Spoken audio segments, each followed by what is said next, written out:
Hi hello, എന്താണ് എല്ലാവരെയും വിശേഷം? സുഖമല്ലേ? അപ്പോൾ കുറേ ദിവസത്തിന് ശേഷം ഞാനൊരു വീഡിയോ ആയിട്ട് ഇന്നും വന്നിട്ടുണ്ട്. നിങ്ങളെല്ലാവരും വീഡിയോ കണ്ട് ഇഷ്ടപ്പെട്ടാൽ ലൈക്ക് ചെയ്ത് ഷെയർ ചെയ്ത് സബ്സ്ക്രൈബ് ചെയ്യണേ. അപ്പോൾ എന്നും രാവിലെ ബ്രേക്ക്ഫാസ്റ്റും ലഞ്ചും ഒരുമിച്ചെടുക്കും. ചോറും ചായ ആയാൽ പിന്നെ ബാക്കി പണി പിന്നെ നോക്കിയാൽ മതിയല്ലോ.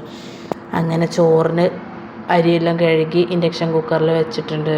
പിന്നെ കറി മോരുകറിയാണ്. മോരുകറി തേങ്ങരച്ച് കുമ്പളങ്ങ ഉണ്ട്, അതെടുത്തിട്ട് മോരുകറി വെക്കാൻ കഷ്ണമൊക്കെ അരിഞ്ഞ് അടുപ്പത്ത് വെക്കാൻ പോവുകയാണ്. എല്ലായിടത്തും ഭയങ്കര ചൂടല്ലേ ഇപ്പോൾ. അപ്പോൾ അടുക്കളയിൽ നിൽക്കുമ്പോൾ ഭയങ്കര ചൂടാണല്ലോ. അപ്പോൾ അടുക്കളപ്പണിയൊക്കെ ഒന്ന് വേഗം ആക്കിയിട്ട് പിന്നെ ബാക്കി പണിയൊക്കെ പിന്നെ സാവധാനം എടുത്താലും ചൂട് കൂടുമ്പോഴേക്കും അടുക്കളപ്പണിയാണ് തീർക്കാമെന്ന് വിചാരിച്ചിട്ട് എല്ലാം ഒരുമിച്ച് വേഗം ആക്കുന്നതാണ്. അങ്ങനെ ചോറ് തിളച്ചിട്ടുണ്ട്. റൈസ് കുക്കറിൽ ഇറക്കി വെക്കുകയാണ്.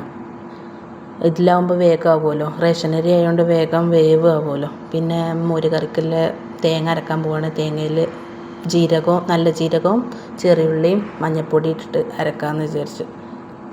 അങ്ങനെ തേങ്ങയൊക്കെ അവിടെ അരച്ച് വെച്ചിട്ടുണ്ട്. അപ്പോൾ ഇനി രാവിലെ ചായക്ക് പഴം പുഴുങ്ങാണ്. പഴം പുഴുങ്ങൽ നമ്മളൊരു എളുപ്പപ്പണിയാണല്ലോ. നല്ല ഫുഡാണ്. പഴം മുട്ടയാകുമ്പോൾ ഇഷ്ടമാണ്, കുഴപ്പമൊന്നുമില്ല, എല്ലാവരും കഴിക്കും. അപ്പോൾ പിന്നെ പഴം പുഴുങ്ങിയതും മുട്ടയും ചായ. എന്നും ദോശയും പുട്ടും വെള്ളയപ്പൊക്കെ തിന്നുന്നുണ്ടല്ലോ. ഇടയ്ക്കൊക്കെ ഇങ്ങനെയാവാം അല്ലേ? നമുക്കും വേണ്ട റെസ്റ്റ്.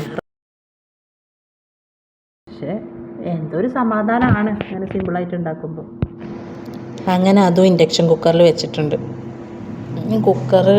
കുക്കർ പൊട്ടിയതാണ്. ഞാൻ അതിൽ അടച്ച് വെച്ച് വേവിക്കണം. അതിൻ്റെ അടപ്പൊന്നുമില്ല. അങ്ങനെ മതിയല്ലോ, അത്ര വന്നാൽ മതിയല്ലോ. പിന്നെ അപ്പോഴത്തേക്ക് നമ്മൾ കുമ്പളങ്ങ കഷ്ണങ്ങളൊക്കെ വേവായിട്ടുണ്ട്. അതിലേക്ക് തേങ്ങ അരച്ച് കലക്കിയാൽ നമ്മളെ കറി അവിടെ ഉഷാറായിട്ട് വരും. എല്ലാവർക്കും ഇഷ്ടമുള്ള സംഭവമാണ്.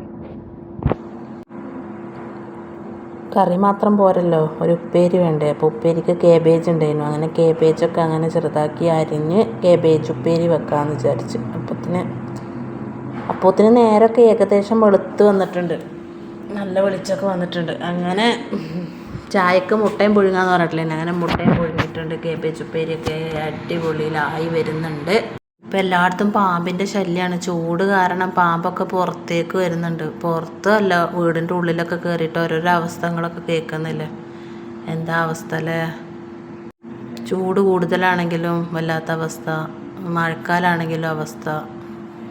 പ്രകൃതിൻ്റെ ഓരോ നിയമങ്ങളല്ലേ, നമുക്കൊന്നും ചെയ്യാൻ കഴിയില്ലല്ലോ. ഈ വീഡിയോ നിങ്ങൾക്ക് കണ്ടാൽ ഇഷ്ടപ്പെടുകയാണെങ്കിൽ ഒന്ന് ലൈക്ക് ചെയ്ത് ഷെയർ ചെയ്ത് സബ്സ്ക്രൈബ് ചെയ്യണേ. ഇങ്ങനത്തെ വീഡിയോസൊക്കെ കാണാൻ വേണ്ടി പറ്റും. ബെൽ ബട്ടണും കൂടി ഒന്ന് അമർത്തിക്കൊണ്ടു. അങ്ങനെ ഉച്ചക്കത്തേക്കുള്ളത് രാവിലത്തേക്കുള്ളതൊക്കെ ആയി. നമ്മൾ ചായ കുടിക്കാൻ നിന്നു. ഇങ്ങനെ ചായയുടെയൊക്കെ കഴിഞ്ഞ് അടുക്കളയൊക്കെ വൃത്തിയാക്കി. ഇത്രയൊക്കെ തന്നെയുള്ളൂ ഇന്നത്തെ വീഡിയോ. അപ്പം ഞാൻ അടുത്തൊരു വീഡിയോയിൽ നമുക്ക് ഇനിയും കാണാം ഇൻഷാ അല്ലാഹ്.